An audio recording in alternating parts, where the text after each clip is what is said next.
Something audience members might not be aware of is when you put on a production, a musical theater production, you get materials from the licensing company. So you'll get a script with all the dialogue and often stage direction for the director to sort of follow. You get a score with all the notes that you're going to sing and orchestrations for all the notes that the orchestra is going to play. But as far as choreography, you get nothing.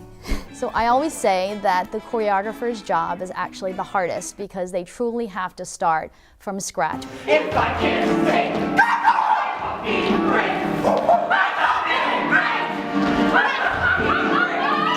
You know, it's like mental gymnastics, trying to figure out where every physical body is going to be during every moment of the show, and especially during big dance numbers, and keeping everything, you know, flowing with the music and the underscoring and transitioning from scene to scene, which often has dance. But oftentimes we can't, you know, reproduce Broadway choreography with a community of players who do this as a hobby. This is not their full-time job. They don't spend 8 hours a day in a rehearsal studio working on this intense choreography. So we need to emulate, you know, what is expected of a specific show with the talent level that we have.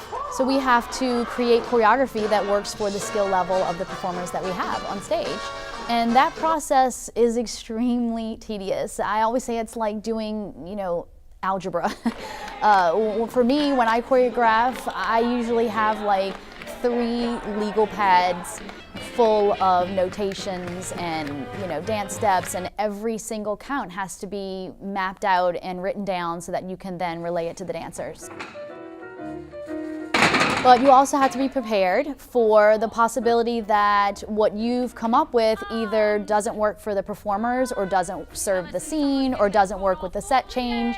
And oftentimes when you have 30 dancers on stage staring at you, waiting for you to tell them what to do, you have to think on your feet, and you have to figure out, okay, all of this that I have on this pad here that I worked on for 2 hours, none of that's gonna work, so let's come up with this instead right now and hope that it's fabulous.